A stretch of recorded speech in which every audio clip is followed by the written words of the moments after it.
और प्रवर्तन निदेशालय की जांच में एक नए तरह के मनी लॉन्ड्रिंग केस की साजिश सामने आई है। इस साजिश को चीन ने सरहद पार से रचा है। देश में मोबाइल ऐप से फटाफट लोन के नाम पर मनी लॉन्ड्रिंग का चीनी रैकेट सक्रिय है। 1000 से ज्यादा ऐप के जरिए इकट्ठा की गई रकम से 2 लाख करोड़ रुपए की क्रिप्टो करेंसी के जरिए चीन पहुंच चुके हैं। देश में मनी लॉन्ड्रिंग का यह संभवतः सबसे बड़ा मामला है। जांच एजेंसीज के अनुसार ये आंकड़ा शुरुआती है, असल राशि कई गुना हो सकती है। आज हम इन्हीं डिजिटल साहूकारों की जो क्रिमिनोलॉजी है उसका विश्लेषण करेंगे, जिससे इनके फ्रॉड से आपको बचाया जा सके। तो कौन कौन लोग इसके शिकार बनते हैं, ये जानना आपके लिए बहुत जरूरी है। देखिए, गूगल स्टोर पर 1000 से ज्यादा ऐसे ऐप हैं जो आपको इंस्टेंट कैश या फिर छोटा लोन उपलब्ध करवाते हैं। ये लोन बिना किसी केवाईसी के दिए जाते हैं और जो इंस्टेंट लोन ऐप होते हैं वो हमेशा छोटे लोन देते हैं। 5000 से 2 लाख तक के लोन देते हैं और लोन पर इंटरेस्ट महीने के हिसाब से लगता है। रेट ऑफ इंटरेस्ट की बात करें तो 40 से 70% सालाना होता है। 15 दिन बाद ही रिकवरी की कॉल आने लगती है। विरोध करने पर ब्लैकमेलिंग की जाती है। मोबाइल में रिकॉर्ड पर्सनल डेटा चोरी करते हैं। पब्लिक शेमिंग की धमकी दी जाती है। परेशानी में शिकार लोग सुसाइड तक कर लेते हैं। पैसे को क्रिप्टो या हवाला से चीन पहुंचाया जाता है। तो असल में इस पूरे फ्रॉड या फिर स्कैम की अगर हम मॉन्टेस ऑपरेंडी को देखते हैं तो भारत के पैसे को किसी भी तरह से चीन के बैंक्स या फिर वहां की जो फाइनेंशियल इंस्टीट्यूशन है उनकी तरफ से फ्लो करवाया जाए। इसमें चीन के बैंकों को पैसा मिलता है और भारत में बैठे इनके गैंग्स को उनका कट या फिर कमीशन मिलता है। अब लोन ऐप्स की पूरी क्रोनोलॉजी आपको समझाते हैं कि आखिर ये लोन ऐप्स अपना काम कैसे करते हैं। इनके फ्रॉड की क्रोनोलॉजी क्या है, अब ये समझिए। चीन और हांगकांग में ऐप्स तैयार किए जाते हैं। ये ऐप्स तैयार होते हैं चीन और हांगकांग में और इन ऐप्स को गूगल प्ले स्टोर पर डाल दिया जाता है। मोबाइल पर तुरंत लोन ऑफर के मैसेज भेजे जाते हैं। मैसेज में फर्जी लोन ऐप्स के लिंक होते हैं और इन लिंक्स के जरिए लोग मोबाइल में ऐप्स डाउनलोड करते हैं। रजिस्ट्रेशन के लिए mobile data, contract, gallery access की परमिशन देनी होती है और इस परमिशन के बाद मोबाइल का जो पूरा डेटा है वो चाइनीज सर्वर पर अपलोड हो जाता है। यूजर के खाते में लोन अमाउंट ट्रांसफर कर दिया जाता है और इसके बाद शुरू होता है उगाही का असली खेल। जो प्रोसेसिंग है, प्रोसेसिंग फीस के नाम पर मोटी रकम वसूली जाती है। रेट ऑफ इंटरेस्ट को बढ़ा दिया जाता है।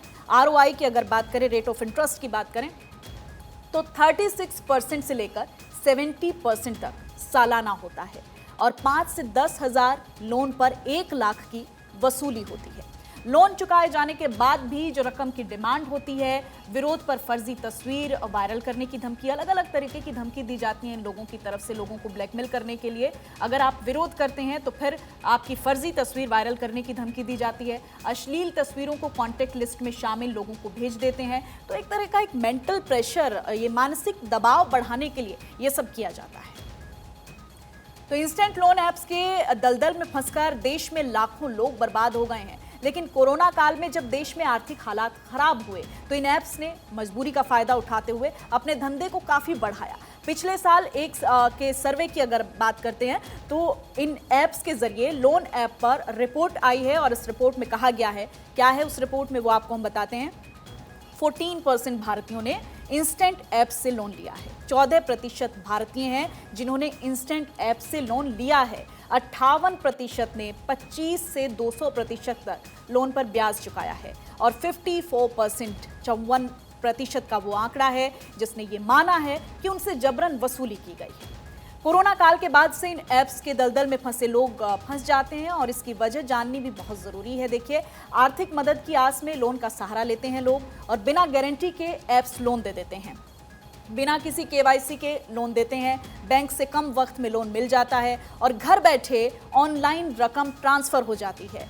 जो बैंक्स हैं उनकी पेपरबाजी की टेंशन से लोग बच जाते हैं। सिविल स्कोर का जो चक्कर है वो भी बच जाता है। डॉक्यूमेंट वेरिफिकेशन भी नहीं किया जाता है और एक रिपोर्ट के अनुसार ये सामने आया है कि भारत में करीब 1050 इंस्टेंट लोन ऐप्स हैं जिनके कामों में कई तरह की अनियमितता पाई गई है। इनमें से करीब 750 ऐसी ऐप्स हैं जो अभी भी गूगल प्ले स्टोर पर हैं। इनमें से 300 ऐप्स की वेबसाइट है जिसमें बहुत कम जानकारी दी गई है। वहीं केवल 90 ऐप्स ही ऐसी हैं जिनका एक फिजिकल एड्रेस मिलता है, जो कि पहुंच में दिखाई देती हैं।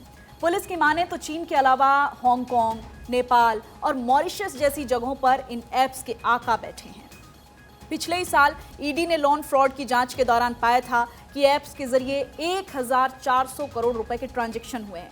इस बात पर कोई साफ जानकारी नहीं है कि इन ऐप्स के जरिए कितना पैसा सर्कुलेशन में है, लेकिन हैदराबाद पुलिस ने बताया था कि एक चीनी नागरिक 4 फर्जी कंपनियां चलाता था। इनमें से 21,000 करोड़ की 1.4 ट्रांजैक्शन की गई थी। ये ऐप्स चीन के इशारे पर कैसे काम करती हैं, अब आपको ये समझाना भी बहुत जरूरी है।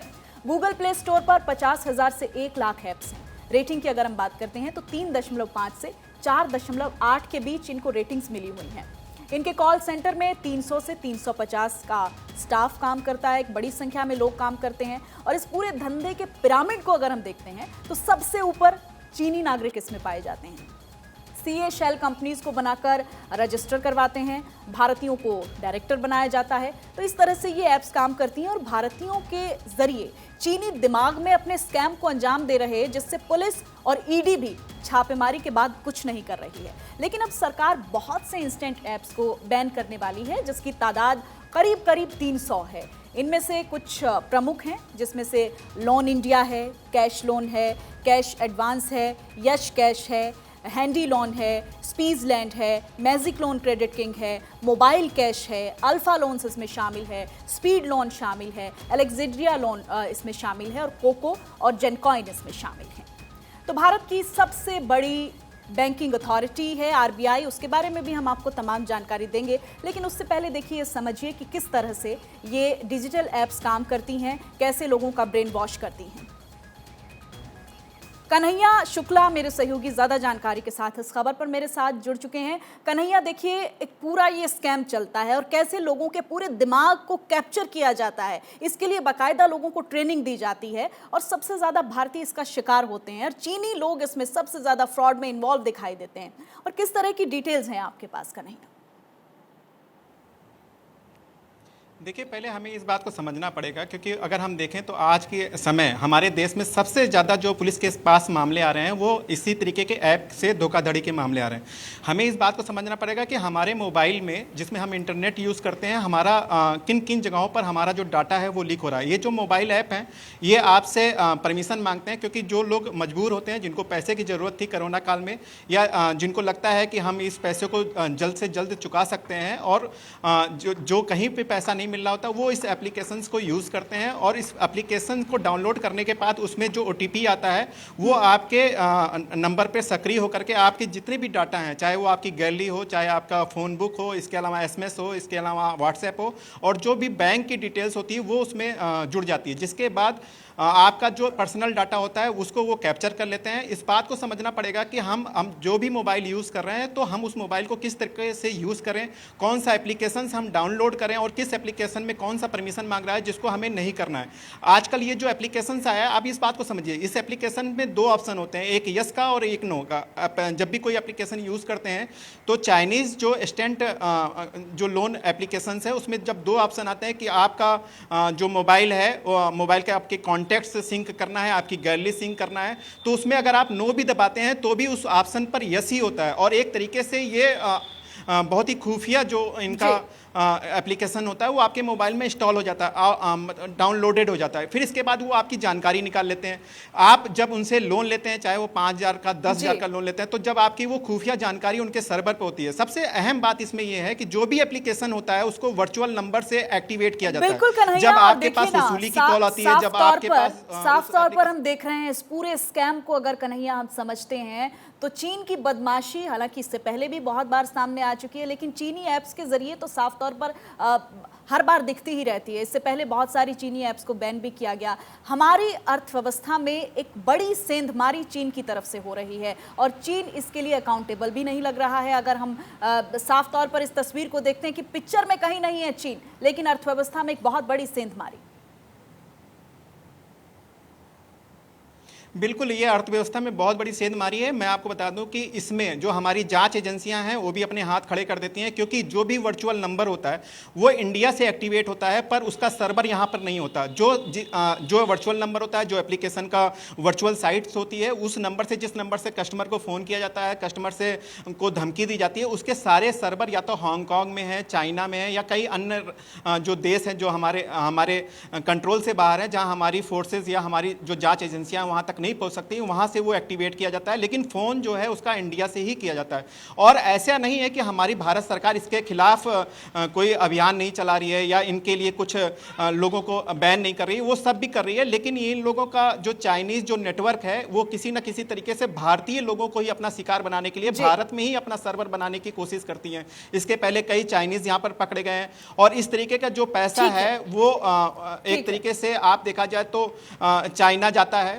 बिल्कुल ठीक है कन्हैया, बहुत शुक्रिया आपका इस तमाम जानकारी के लिए। तो भारत की सबसे बड़ी बैंकिंग अथॉरिटी आरबीआई ने इन लोन्स को लेकर जो गाइडलाइन जारी की है उसके अनुसार जो लेंडिंग कंपनियां हैं वो ग्राहक की मर्जी के बिना लोन नहीं बांट सकेंगी। लोन की जो रीपेमेंट है उसकी अवधि नहीं बढ़ पाएगी। आरबीआई में पंजीकृत कंपनी ही डिजिटल लोन दे सकेगी और ग्राहकों से कोई हिडन चार्जेस नहीं लिए जाएंगे। ग्राहकों की निजी जानकारी स्टोर नहीं की जा सकती है। लोन रीपेमेंट के बाद भी ग्राहक की सभी जानकारी डिलीट करनी होगी। डिसबर्स और रीपेमेंट और ग्राहक और कंपनी के बीच ही होगा। किसी भी थर्ड पार्टी के खाते का कोई इसमें इन्वॉल्वमेंट नहीं होगा, किसी तरह का रोल नहीं होगा। आरबीआई ने ये गाइडलाइन लोगों को फर्जी लोन ऐप से बचाने के लिए जारी की है, लेकिन आपको भी सतर्क रहने की बहुत जरूरत है, खुद के लिए और अपने परिवार के लिए भी। आज भारत 24 आपको कुछ टिप्स देना चाहता है जिसको फॉलो करके आप इस फर्जीवाड़े से खुद को बचा सकते हैं। किसी भी लोन ऐप पर केवाईसी अपडेट न करें। ये जानकारी आपके लिए बहुत महत्वपूर्ण है, आपके परिवार के लिए बहुत महत्वपूर्ण है। किसी भी लोन ऐप पर आप केवाईसी अपडेट ना करें। बिना जानकारी के लोन ऐप से लोन ना लें। बैंकों से लोन लेना काफ़ी सुरक्षित धोखा हो तो तुरंत पुलिस को सूचना दे सकते हैं। आप बैंकों से लोन लें, वो आपके लिए सुरक्षित होगा। अगर आपके साथ किसी भी तरह का कोई फ्रॉड होता है, कोई धोखा होता है, तो आप तुरंत पुलिस को इसके लिए सूचना दें। एजेंट अगर आपको कोई तंग कर रहा है, आपसे कोई उगाही की जा रही है, तो तुरंत उसको कोई भी रुपया ना दें। आरबीआई को इसकी सूचना दें।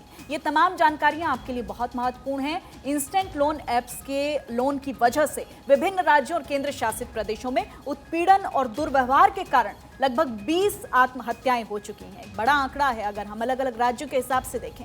देश के करीब 6 राज्य ऐसे हैं जिनको इन ऐप्स ने खासकर अपना निशाना बनाया है। कौन से वो राज्य हैं वो भी जानना आपके लिए जरूरी है। तेलंगाना, उत्तर प्रदेश, गुजरात, दिल्ली, पंजाब, ओडिशा, ये वो 6 राज्य हैं जिन पर खतरा ज्यादा मंडरा रहा है। इंस्टेंट लोन का किन किन राज्यों पर खतरा है वो हम आपको बता रहे हैं। हानिकारक वित्तीय उत्पादों के खिलाफ केंद्र और केंद्रीय एजेंसीज के हस्तक्षेप की मांग करने वाली रिपोर्ट्स को साझा करने के बाद गृह मंत्रालय ने यह कदम उठाया है और इन सभी राज्यों में तेलंगाना को इन ऐप्स ने अपना पसंदीदा शिकार बनाया है। पिछले 2 सालों की अगर हम बात करते हैं तो राज्य पुलिस बलों ने कुछ चीनी नागरिकों समेत कुछ लोगों को शामिल किया है, लेकिन ये धंधा अभी भी बदस्तूर जारी है।